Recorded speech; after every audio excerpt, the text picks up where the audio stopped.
Hi guys, and a very good evening to you all. Thank you for joining us on Sports Scene. We've got Jeremy back with us, and no, we don't have one person missing. Introduce the, newly revamped Dion. Yeah, he does look a little bit different, and there's a reason why we have Dion looking like this right now. He'll have a bit more to say later on in the program. It'll all make sense later on. Now, let's just recap some of the things we spoke about last week. We invited you to join our discussion on Facebook. The question was, do you think all other codes should receive more or less support, whether it's funding or government support, than the code of rugby league? Yeah, Lauren, and that poll ran for about six days straight. I think on Monday night. It was up and running. Yes, it was up and running. Thank you to EMTV Online for that. There were a lot of very interesting comments that came about. Now, you have some of those in front of you right now. Yes, let's just talk about the stats. Now, we had over 100 comments.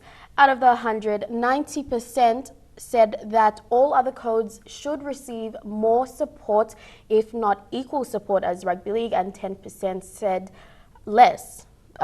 Reason being because rugby league, is often referred to as the number one The national sport. yes. Now, let's just talk about some of the comments. Now, there was one that really did catch my attention in terms of the coverage. It's from David Umar, and this is what he said, Jeremy. He said, equal coverage because PNG is now really serious about sports, and a lot of money is put into its development and infrastructures, as we saw during the Pacific Games. It's better to make use of what is provided and to make full use of the funds. So it is important for us to be internationally exposed to other sports and build interest in them. Rugby league is widely known in PNG. Since we are serious in sports, then we should have various sports broadcasted and spread the interest of people, and not just for the people that follow rugby league. Well, I would agree because, like say for example, cricket, PNG is top in the Pacific. In terms of rugby touch, we're also up there. We're ranked third in the world. Yes, there was a comment there from Eugene Eka, touch footy captain himself. PNG captain himself. He said equal support. Now, he did have a good point there. PNG is third in the world, number one in the Pacific. And, yet they don't get as much support, if not equal support. Well, considering this, like later on in the show, we'll be taking a look at our women who've just come back from the International Snooker and Billiards Federation, which was a tournament. There was a tournament held down in Australia. And, while those type of sports aren't as big as, say, for example, obviously our football codes, league, soccer, rugby union, AFL. But I still feel that, like was mentioned earlier, since we've got all the facilities here ready, up and available, all codes should receive equal support. Equal support, of course. Now, you can always send us a message on Facebook if you'd like to give us any more feedback on that. However, in the next few weeks, we will have more of those online polls regarding sport-specific codes here in Papua New Guinea, so do stay tuned to that. Now, let's kick off the show with some rugby, as always. Yes, and we won't, not the World Cup itself, but a bit more local, and this is what, the PNG Turagus. Yes, now they are called the InterOil Turagus. I'm not really well versed with the Motuan language, but Turagus means brothers. Now, InterOil has come on to support this team. It's a development team, but we do have some senior players in there, in the likes of Tissa Kautu, Butler Morris, and Wesley Varley, Arthur Clements. They all played in the Pacific Games and the most recent Oceania Cup. Tissa Kautu has been selected as the captain. Now, Dion and I caught up with the boys last week at the team announcement. This is going to be very awkward because I'm going to throw to myself and I'll be there. So anyways, yes, this is what we got up to with the team earlier last week. So it's a bit awkward there throwing to ourselves from the set, isn't it, Dion? Yeah, pretty awkward. It's like, hi, Dion. Hi, Lorraine. So anyways, we're here at the Sir Hubert Murray Stadium with the InterOil Turagus. Obviously, some of the Puk reps are here. The team will be heading to Singapore for the Singapore Sevens, which commences on the 31st of October.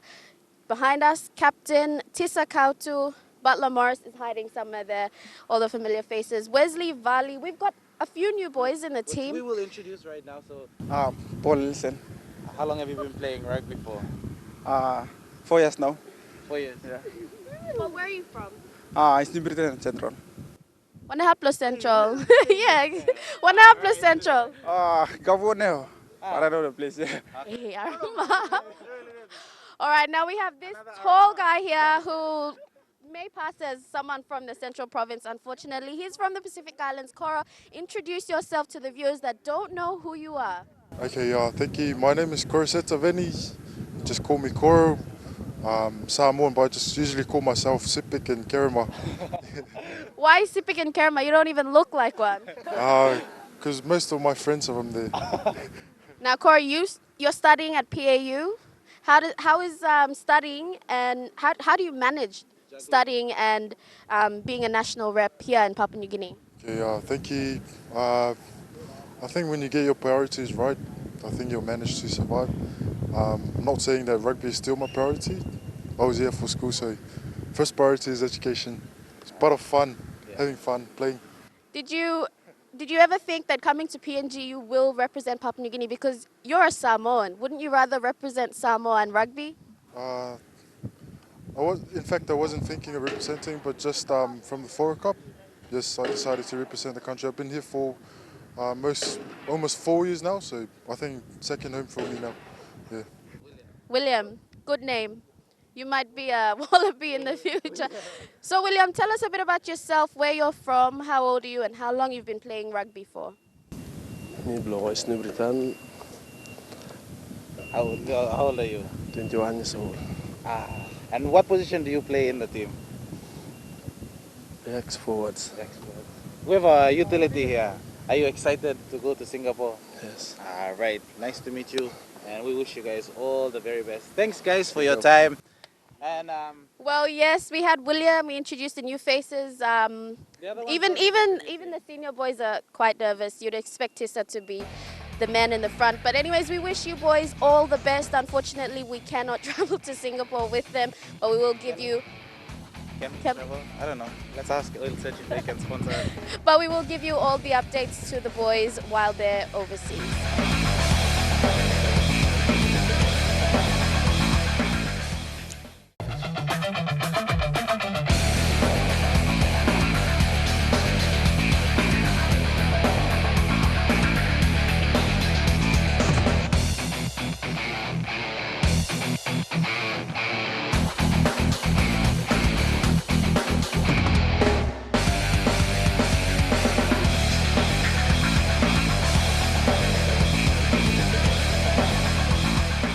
Well, Lorraine, the team looks very fun. What was the feeling in the camp when you had a chat with them last week? Oh, look, because it's a new team, it's a new initiative, as mentioned, under the wing of InterOil. They've got a lot of fresh boys, as I did mention. So, you know, the feeling around that is totally different.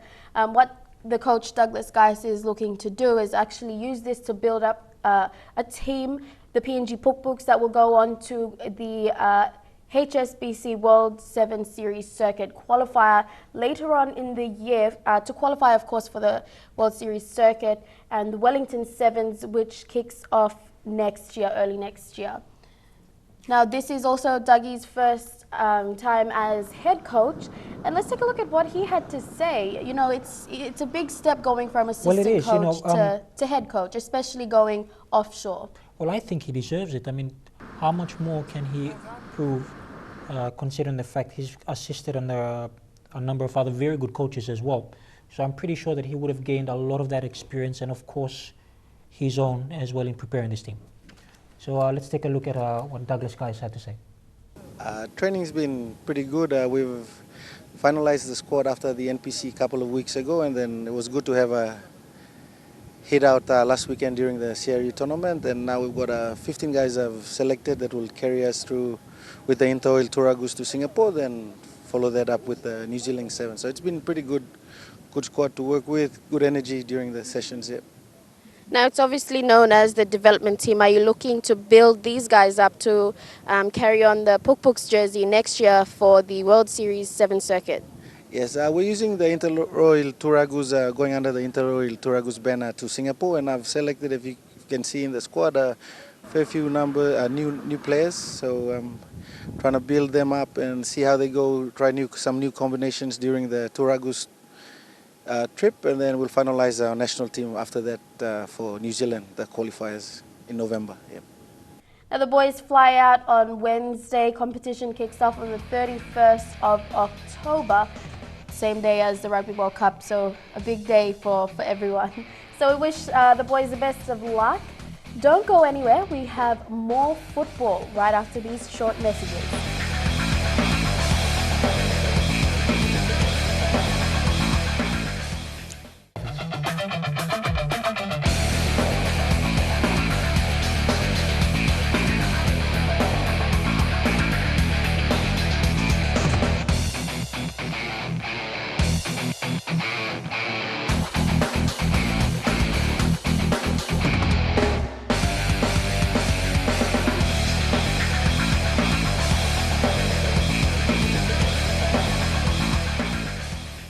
Welcome back. Now let's talk soccer, the National Soccer League. Jeremy, you attended an announcement last week, the announcement of teams for this season. And of course, this weekend we also saw some friendly matches being held here in Port Moresby. Yeah, well, I'll start with the friendly matches. It was between FC Port Moresby and PK Rapatona, and also between Gigira Laitepo and PS Huawei. Those clubs are all new in the 2015-16 season of the NSL. They ended up with 1-1 draws along the way. I was a bit impressed actually with FC Port Moresby. Gigira and PS Huawei, brand new teams debuting in the competition. So they obviously had a number of other things to work on. For FC Port Moresby, when I had a chat with their coach, Reginald Devani, he said the team's just looking to build up from last season. There were a number of things that they didn't work on.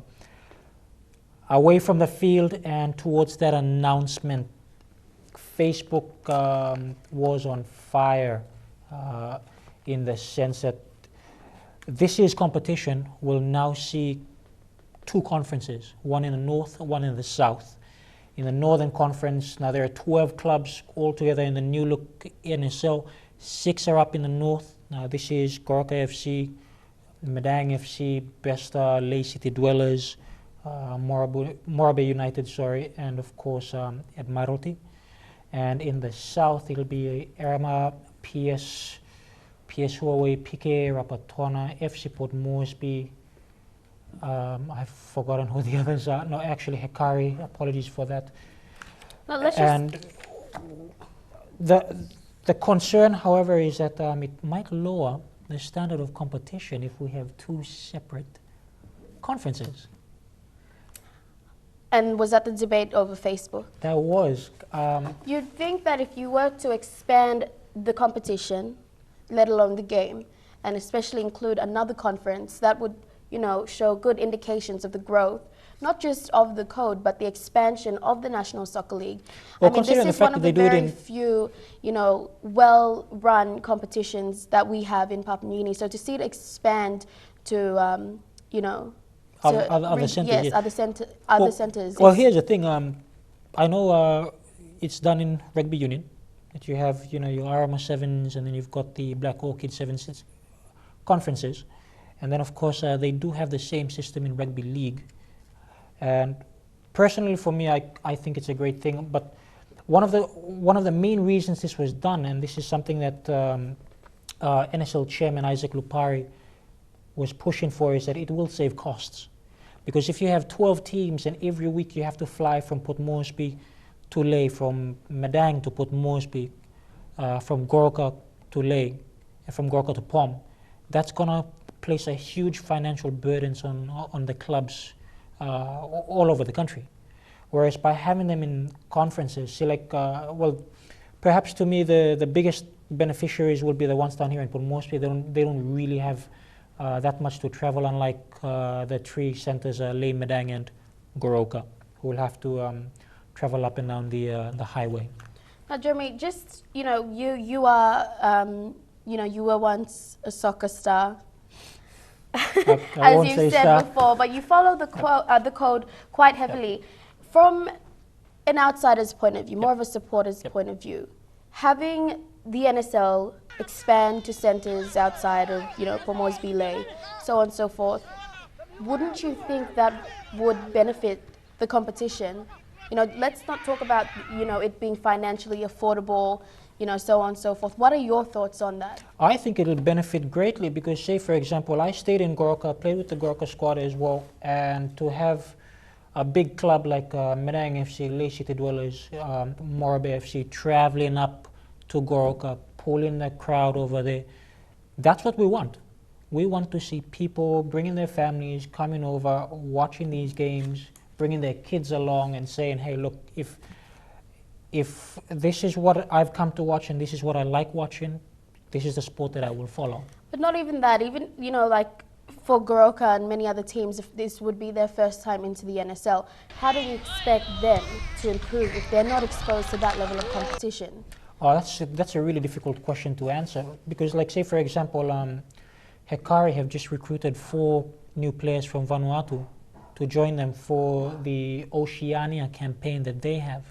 And I'm pretty sure Lei City Dwellers themselves will be bringing in some other players. For clubs like Goroka FC to improve, well, it does take time. It will take time for them to do so, but they may have to bring in talent to do so. Now, you mentioned Lei City Dwellers. Will we see Raymond Ganemba and Nigel Dabinyaba return to the squad for this year's NSL season? Well, initially when I traveled up for the Momase leg of the best regional tournament, I did meet up with Nigel and we had a chat about it. Now, currently their contract to travel overseas is on hold, but the options are still there, and I would love to see those 2 guys up front for Lei City Dwellers in the 2015-16 competition. And when can we expect the competition to kick off? 14th of November, I think it's the 14th of November. That is a Saturday, 3 weeks from now. And well, we're still waiting for the new draws to come out, but once that does so, we'll be sure to inform you. Well, there you have it, the update on the National Soccer League. Once the competition does kickstart, for those of you that are like myself and don't really enjoy soccer, you will get sick of it. You love the sport, don't worry about it. Lorraine does actually love the sport. I just fail to understand how the whole thing works, but yes. Now we'll head out for a few short messages. Dion joins us after the break, don't you, Dion? With bringing some life. With a wrap-up of the weekend's happenings. Don't go anywhere.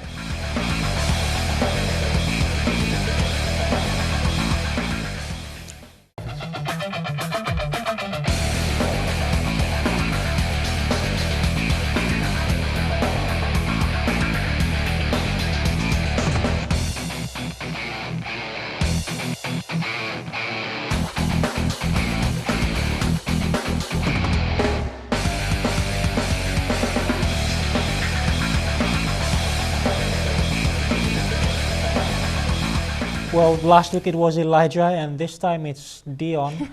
Yes, Elijah unfortunately won't be making a nuisance of himself.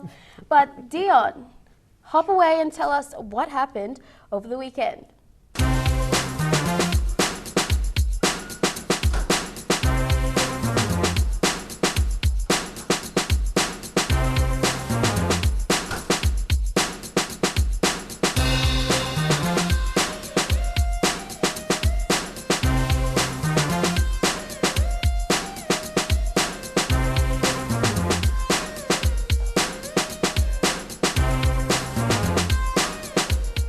Thanks, guys. Now, for the big announcement of last week, the Telikom National Soccer League is set to kick off on the 14th of November. Now, this was made, it was announced at a press conference by Chairman of the NSL, Isaac Lupari. And he also mentioned that there'll be 2 conferences this time around. It'll be in the Northern region and the Southern region. And for the Northern Conference, we're looking at, Ignatius Stadium in Leh, and also talking to Sports, what he calls Institute in Goroka, and also the Mending Football Association to host the northern regions. So far, my verbal contact with some of those administrators of those stadiums, they're willing to support soccer. So I don't think we will have any problems in securing the stadiums and fields that we need for 2015-2016 season.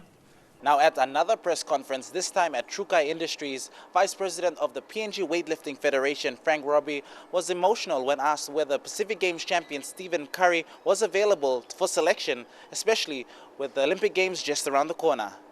I went to the house, they gave me a chair, I took out the chair and I sat on the floor and I said, son, we want you to come back. Right in front of me he said, no, I don't want to go back, that's it. And the person who decides on the team is me, the selected chairman. So I have removed his name. Now let's hope that it all works out. Also, we would like to celebrate the return of 3 of PNG snooker players to the Australian Women's Ranking Tournament. The overall performance to me is very good, especially when they're participating at a world ranking event. The standard's very high. And as the lady said, it's given them a lot of experience, exposure to other players and their ability, and hopefully they will learn from that and excel from their experience. And as Imelda said earlier, this is not just an experience for them, but it also will give other opportunities to other women that participate in this sport and any other sport in PNG. After 10 years, the Port Moresby Squash Association is back on track with the new home based at the Port Moresby Rackets Club. November, we would also like to take this opportunity to announce the competition that's going to be sponsored by Leh Biscuit. It's called the 2015 Leh Biscuit Palm Open. Yes, seeing the old people coming back, it gets emotional with us sometimes because we've been struggling in venues, and since the competition, seeing more of the older players coming in, it gives an inspiration to the younger players that are still coming up the ladder. And it would take some time to develop these 5 to 7-year-old kids to get into the elite group, but it's a good sign that squash and tennis is all in the same place with the same club, and we look at kids that come for squash training. They're also getting tennis records, and they're on the squash court, on the tennis court. So Papua New Guinean boxers will be traveling to Fiji for the inaugural Melanesian fight. Now, boxers from Solomon Islands and Vanuatu will also be competing, and it is set to take place next year in March. Been competing amongst ourselves for a while. We would like to link to the Melanesian Spirit Group arrangement through the bilateral within the governments. I think it's something that we'd like to promote and use sports as a vehicle to promote our current MSG arrangements. And finally, Tisa Kautu will captain the PNG Turagus to Singapore. That's all the wrap-up I have for you right now. Bye! Estamos naming captain, mi amas lo lidio el boys con los Singapore, so already lo cheese like plenty boys semol new club boys, but me leadership lo mi pa mi tran tok lol sai kap mol lo play. So yeah, slash.